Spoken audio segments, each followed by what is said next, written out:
মহর্ষি কাশ্যপ নামে একজন ঋষি ছিল। মহর্ষি কাশ্যপের 13 জন পত্নী ছিল। এই 13 পত্নীর অন্যতম হলেন কদ্রু। সে কাশ্যপের কাছে 1000 নাগসন্তান প্রার্থনা করে। কাশ্যপের অন্য এক পত্নী বিনতা। সে ও স্বামীর কাছ থেকে 2 সন্তানের বর চান, কিন্তু সে শর্ত দেন যে সেই 2 সন্তান কদ্রুর 1000 সন্তানের থেকে যেন ঢের বেশি বলশালী হয়। মহর্ষি কাশ্যপের আশীর্বাদে কদ্রু জন্ম দেন 1000 সাপের। বিনতা জন্ম দেন 2 সন্তানের। তার একজন গরুড়। গরুড় হচ্ছে বিষ্ণুর বাহন। অমৃত মন্থনের সময়ে যখন উচ্চৈশ্রবা নামের ঘোড়া উঠে আসছিল, তখন কদ্রু ও বিনতার মধ্যে ঘোড়ার লেজের রং কি হবে তাই নিয়ে বাজি হয়। কদ্রু বলে, সাপটির লেজ কালো। বিনতা বলে, সাদা। ঠিক হয় যে বাজিতে হারবে সে অন্যের দাসী হয়ে থাকবে।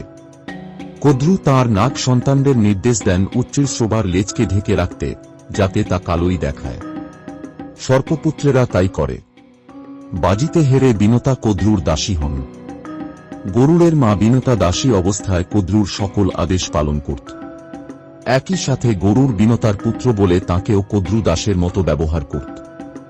একদিন গরুড় বিনতার কাছে এসে তাঁদের এই দাসত্ববৃত্তির কারণ জিজ্ঞাসা করলে বিনতা সকল বিষয়ে গরুড়কে জানায়।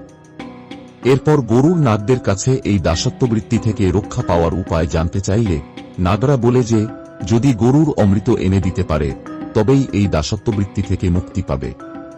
এরপর গরুড় মায়ের অনুমতি নিয়ে অমৃতলাভের উদ্দেশ্যে রওনা দেন। যাত্রাপথে গরুড় তার পিতা কাশ্যপের সঙ্গে দেখা করে ও পিতার পরামর্শ অনুসারে গজকচ্ছপরূপী আত্মকলহরত বিভাবসু ও সুপ্রতীককে গ্রাস করার উদ্দেশ্যে রওনা দেন। পিতার পরামর্শ অনুযায়ী গজকচ্ছপকে নখ দিয়ে দৃঢ়ভাবে ধরে গরুড় আকাশে উঠে আসেন। গরুড় গজকচ্ছপ খাওয়ার জন্য একটি বট গাছের একটি শাখায় বসা মাত্র তা ভেঙে যায়। গরুড় ভাঙা ডালটিকে আঁকড়ে ধরে নিচের দিকে তাকাতেই দেখে যে ওই ডালে বালখিল্য মুনিরা অধঃশিরে তপস্যারত অবস্থায় ঝুলছে। এই ডাল ছেড়ে দিলে বালখিল্য ঋষিদের মৃত্যু হবে, এই ভয়ে গরুড় ডালটি মুখে নিয়ে আকাশে উঠে গেল।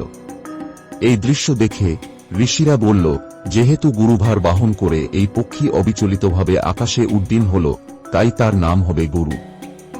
এরপর কাশ্যপের পরামর্শে গরুড় একটি মনুষ্যশূন্য বরফে ঢাকা পর্বতে গিয়ে মুখ থেকে ডালটি ছেড়ে দেয়। এরপর সেই গিরিশৃঙ্গে বসে গরুড় গজকচ্ছপ আহার করে।